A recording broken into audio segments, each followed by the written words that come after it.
Run, river, run, run through the hills. Run, river, run to the sea.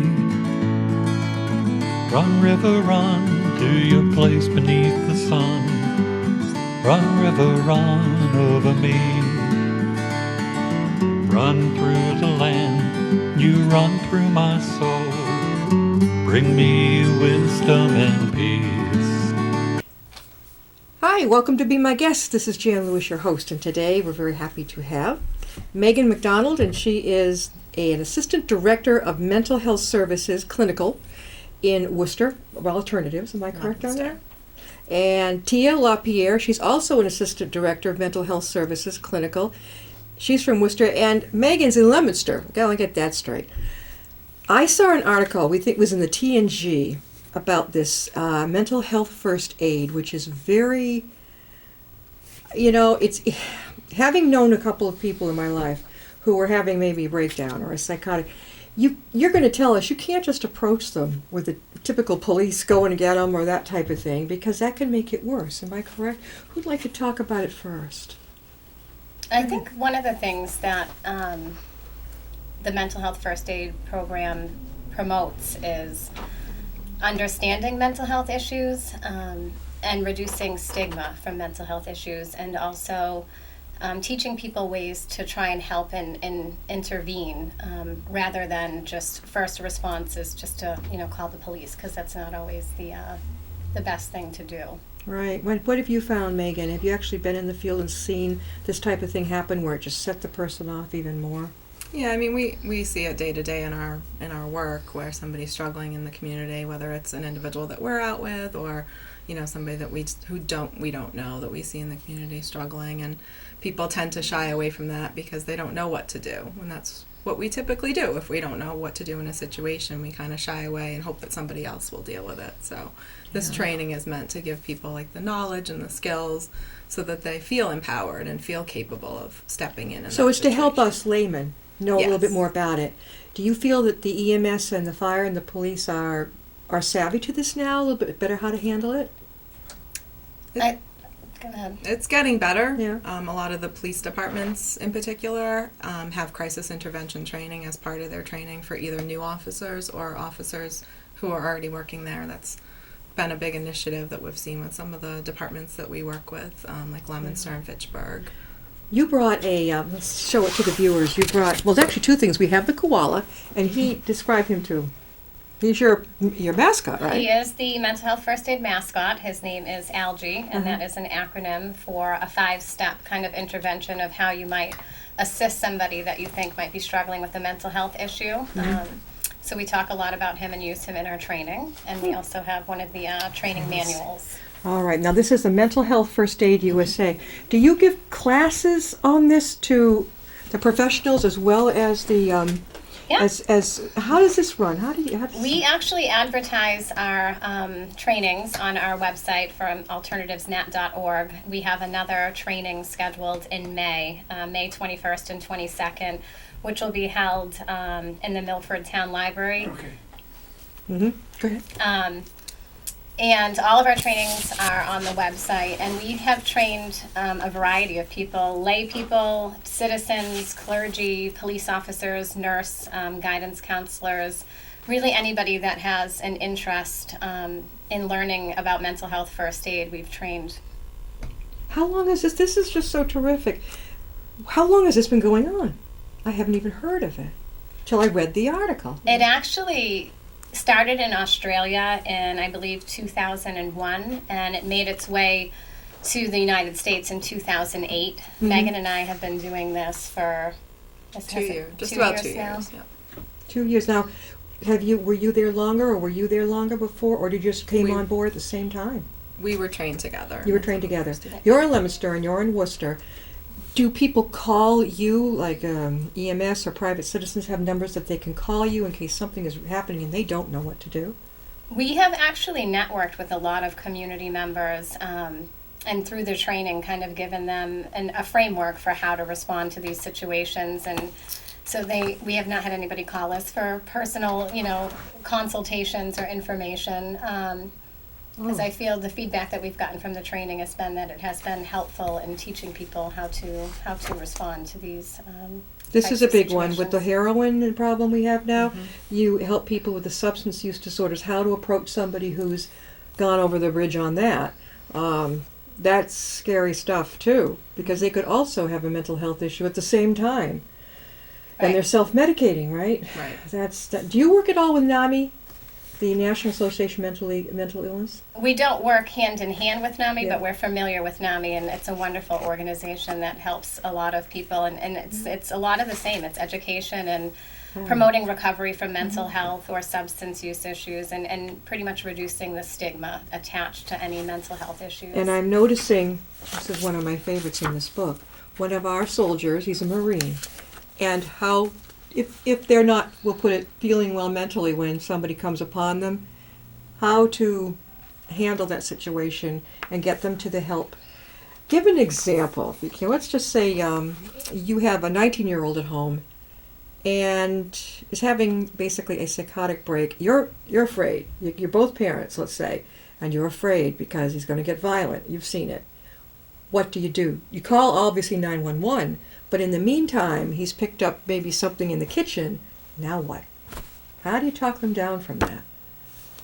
I think every situation is different, and if you're the parent versus one of us, I mean, I think it's different on how you would respond. But basically, for any situation that you can think of, this training kind of covers it in a 5-step framework, which is the ALGE framework. Yeah. And basically, I mean, the framework's a little bit more in depth, but it really teaches you to kind of assess, to listen non-judgmentally, to give advice and reassurance, and then to try and get the person to seek professional help, and then some self-help strategies too. Yeah, definitely. Because it can be scary. You don't know, right? I mean, Megan, have either of you run into this in your own personal and family life or with a friend? Usually, sometimes that draws us into helping other people. Have you run into this at all in the past? I think that it's pretty common for any one person to know somebody who struggles with some kind of mental health issue, whether it's through a coworker or a friend or a family member. And I think that's one of the really great things about this educational program is that, the people in Australia decided that if you were a person that had some kind of interest for whatever reason in your personal life or in your professional life, to know medical first aid or medical CPR, that we were ignoring the whole facet of mental health issues and how needed sometimes, attention and intervention is in that area. So Yes. I'm glad that it's really catching on, and that's really kind of one of the selling points, that if you feel for whatever reason you need to know medical CPR or medical first aid, you should be trained in mental health first aid as well. We're talking with Tia LaPierre and Megan McDonald, and they're both assistant directors for the mental health services clinical aspect. Alternatives, am I correct? Yes. Megan in Leominster and Tia, I'll get it, in Worcester. And you're giving how many classes have you given so far? We've done 3 so far. Where have they been, Megan? 2 at our main office in Whitensville. Oh. We have a big training space there. And then the other one, the last one we did in January, was at our Worcester office where Tia works. Okay, because I used to live in Whitensville. I know Alternatives very well. Yeah, it's a good size. They've got 2 good sized buildings, don't they? 3, I think. And Is it then 3? we started reusing our old office space, so it's like a 4th building. Where's as well. the art studio type of place exhibit? That's in one of the buildings in Yes, the middle. there's a gallery, Yeah. and that's in the main office building. I know. Yeah. So you've given these. It's the first time I'd seen it when I read it and I thought how fantastic. Now you've got one coming up where? The next you had mentioned it. The Milford Town Library, and it's going to be May 21st and May 22nd from 10 to 3, and the information as well as how to sign up will be on our Alternatives website. What's it like taking the class? People have to. Is there a fee or is it? There is a fee. It's a small fee. It's $35. It includes the manual that you're holding. Yeah. And it is a certificate program, so after So it's like having a workbook, right? Yep. Go through? After the 8-hour course, there is a certificate that you get at the end as well. How many attend, do you think, usually, would have attended? It's been about 25 to 30 at each. We have a cap of 30 that was set by the mental health first aid developers, that you can't train more than 30 because it just gets too big. It's a lot of information for people to learn, and there's a lot of discussion in the course, so can't have a large group. How many days? It's 2 days. It's 2 days Yeah. from what to what? 10 to 3. 10 Oh, to 3. okay, so they get a break, I assume, for Oh, lunch, yes. right? Okay. Yes, several breaks we Several work in breaks, there. yeah. 10 to 3. And ages, from adult up or Yep, young adult up? any adults. Yeah. We've had a few, especially at our last one, we had a few college students and younger adults at that training, but it's been, all ages. Now, are you going to cover all of, I don't know how far Alternatives extends. Will you be covering most all of New England or Massachusetts? It's throughout all of central Mass, and we extend a little bit into southeastern Mass. Oh, that's great. Like out in the Wrentham, Plainville area. So. Have you spoken to anybody at UMass or St. V's or Milford Hospital about this type of thing? It's awesome. No, we actually haven't yet. Yeah, because, public relations, like Milford's right up here. Mhm. I think sometimes they tend to be quite open-minded about having people come. I know I did a presentation one time years ago, and it was pretty good room for people to go in. I think that's pretty great. The NAMI class, I think I attended it for a friend, and it was 12 weeks, is it? It was for quite a while. They fed us at the same time. That was a long haul. I'm not sure I'd want to go through it again, but 2 days is really good. Mm-hmm. Is it a Saturday, Sunday? How do you do that? So far, we've done them during the week. So this is a Thursday, Friday that we're doing in May. So they take time off from work or whatever like that. That's really good to know. How can they get a hold of you? Can you tell the audience how? I think all of the information about our trainings and other events that our agency sponsors is on our website, and actually that's how you would sign up for the training, is through our Alternatives website. Can you give the website? It's alternativesnet.org, or you could just Google Alternatives Unlimited. Okay. We're looking at some of the, it says it's important to care for yourself. After providing mental health first aid to a person in distress, you may feel worn out, frustrated, or even angry. Oh, and then some of the things that people, I know PTSD, depression, anxiety, psychosis, substance use disorders, eating disorders, suicidal thoughts, panic attacks, non-suicidal self-injury, acute psychosis, aggressive, the plane that just went down over in the French Alps. Now there's a prime example of, they did know what was going on a few years ago. And here was somebody who just perhaps had the other pilot had any idea, he might not have gone to the bathroom. That's why you need someone else in the cockpit too. Right. And this guy might not have gotten away with it. That's definitely an emergency right there, knowing how to handle that. Do you teach people how to talk with the person before the paramedics get there? How to do that? Or before you can get them to the ER? Right, and I think not every situation, warrants kind of emergency, intervention. And again, the training's really designed to help you try and recognize when someone might be struggling with a mental health issue, potentially before it even gets to a crisis level. Yeah, recognizing the signs. What do you teach people in the class about how to recognize signs and what you can do to kind of take care of yourself too? That's absolutely some of the things that we cover, is trying to help people recognize when somebody might be struggling, and then how difficult it is for people to talk about mental health struggles because of the stigma attached to it. And really, again, it's about educating about mental health issues so that you can kind of take the myths, I think, out of it, and the mystique, so that people aren't afraid to talk about it. Definitely. I think there is a kind of there still is that, I don't know how to put it, myth, as you put it, about what it's all about, or the stigma on top of somebody. And, if somebody was having a diabetic, reaction in your home, would you put a stigma on them? I sure wouldn't. Right. It's mental health first aid. I had never heard about it. Of course, we all heard about physical and EMS and all that type of first aid. But mental health, who's ever thought of this title? I love it. Do you know?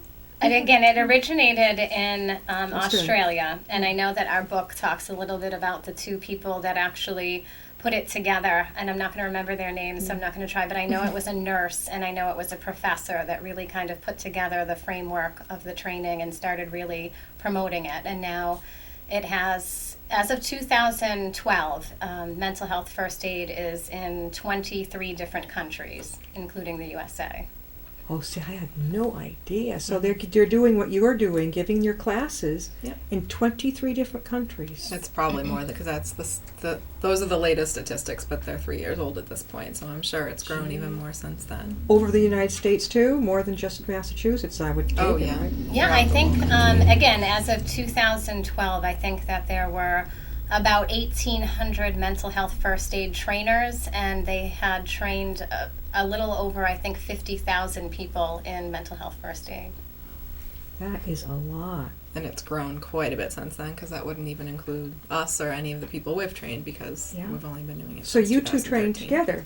You were in the Yes. same class. How many were in your class? About 30, I think. That is a They lot. do 30 Yeah. is Was their it- standard. Where were you, in Worcester, Leominster? Where did, Chicago, actually. what are you doing out here? You had to fly out to Chicago? We had to go to Chicago. Yeah. For They only do the training at certain times and in certain locations in the country, and it varies, it rotates. So Well, so now at least you two are here and you can provide it here. Yes. Do you live locally? Yeah, we Yes. both live locally, so it's really Yeah. helping our local communities too, which is something that we feel pretty passionate about, as does our our company Alternatives. So Yeah, I think It's it's a good. wonderful idea. Can you give again how people can get a hold of you, your website or your phone or anything?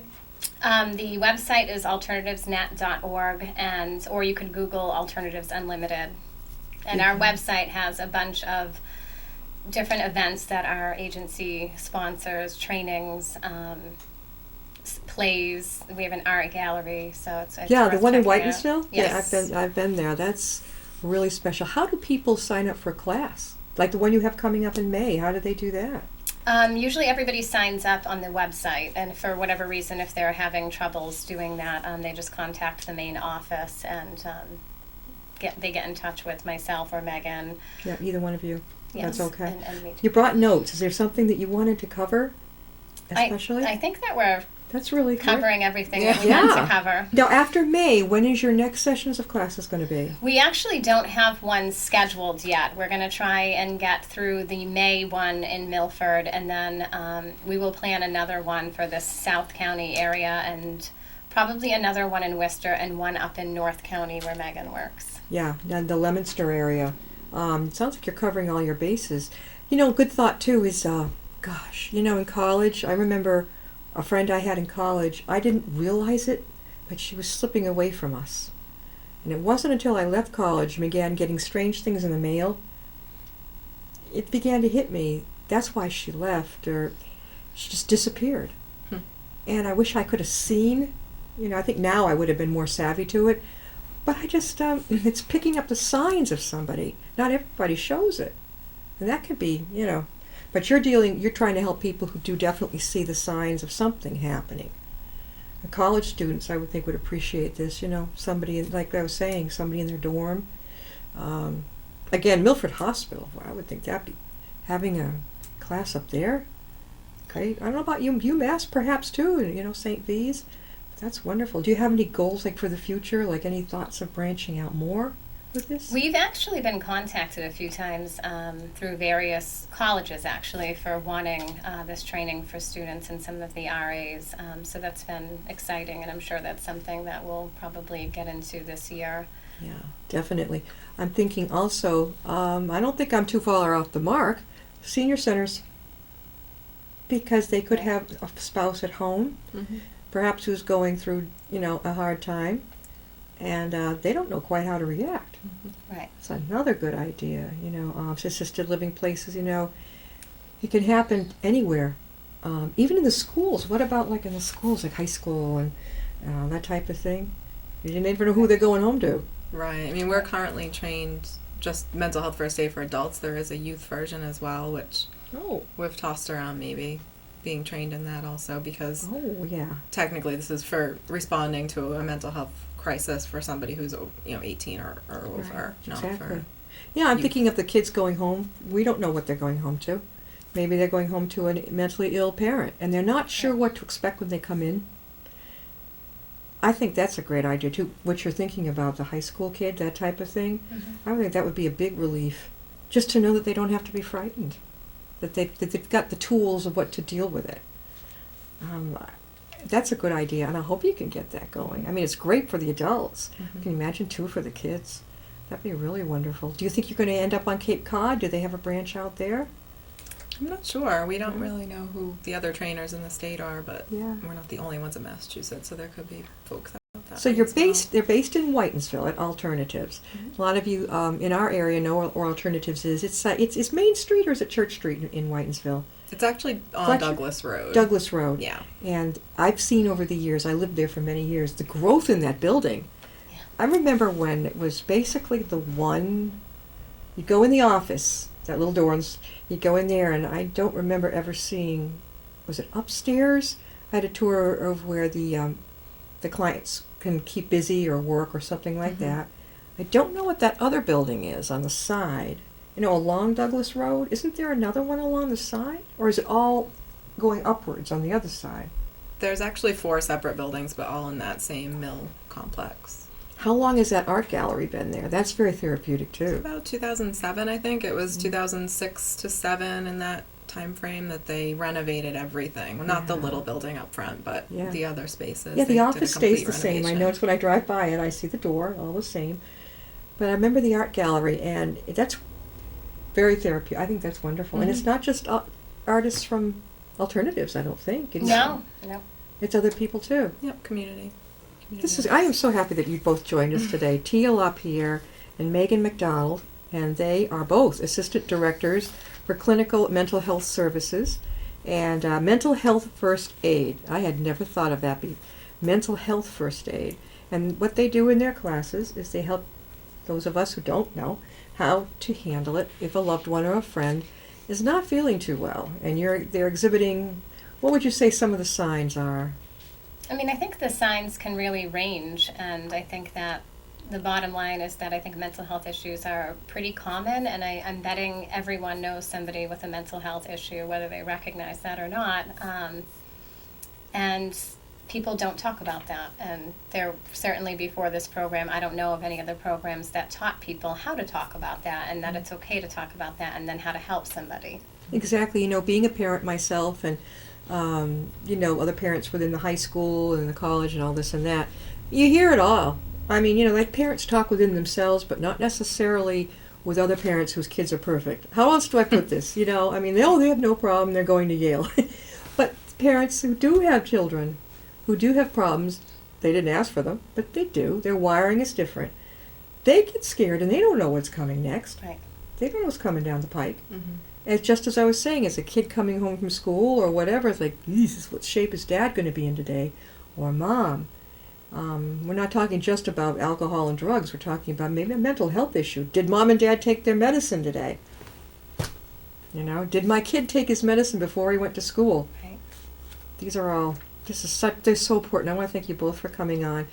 The date again is May what for your next class? May 21st and May 22nd, and it will be at the Milford Town Library. At the Milford Town Library. So do you have the number for the library handy with you? I don't. Okay. No, I don't have And that there's no number. particular number they could reach you at? No? They can contact us through our website. Okay, through the Everything website. is, Okay. everything about the training and the All right. sign up is on the website. Okay. And then, in addition, if they needed extra support, it would link them to either Megan or myself or Liz Maravelli, I believe. I think that's really wonderful. I can see you both as really good teachers. You know, patient and calm and together, and that's what people need. You know, they're probably coming in there pretty wound up inside. You may not see it, but inside they're like, what do I do now? Right. They're there for a reason, Right. you know, and you're there to. I thank you so much, both of you, coming on. Hope you'll come back again because this is like it's launching, you. still in the launching stages, right? It really is. And the other thing that I think is noteworthy that's kind of in a launching stage is the Department of Mental Health for Massachusetts in this area has been hosting community conversations in various communities throughout Massachusetts, and it's kind of a new initiative. And it's the same, the goal and focus is to provide people with education about mental health issues and to reduce the stigma and to provide resources. And there's also an event coming up in May as well. Let me just think. It's at the First Congregational Church in Milford on May 13th from 7 to 8 p.m. That's great. So that also would be potentially a good, resource for people. That sounds really good. And then if you take the class, you get this book. It's a really cool workbook. It's a manual and it has a lot of great resources in it that are national resources. So it's a great resource for people to have to read more information, more in depth than we can get about some of There's the so much here. information. They list support groups, helplines, Recovery International, the Mental Health First Aid Action Plan for Anxiety Disorders, Action A, assess for risk of suicide, L, listen non-judgmentally, and it goes forward and forward. Listen non-judgmentally.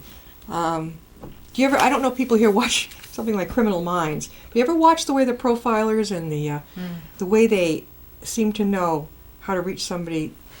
The person may have a gun to someone's head, but they know the person is mentally ill, and how they, especially the young fellow on it, like a college kid, he talks to them just like a regular person and that type of thing. I find it fascinating. I think that works too. It does. Everybody is a regular person and should not be defined by their illness, whether it's a mental illness or a medical illness. And that's starting to catch on, I think, when you have a mental health issue now, which is good. Yeah, and I think probably isn't one of the worst things you can possibly say is, you're scaring me. I mean, you want to do the opposite, don't you? Like, let's sit down and have a cup of, cookie or something. You want to talk? Or keep it, you're scared inside, but you keep it very, that type of thing. We have got to go. Thank you both for coming on again. Mental Health First Aid. Who would have thought? Thank you. We'll see you next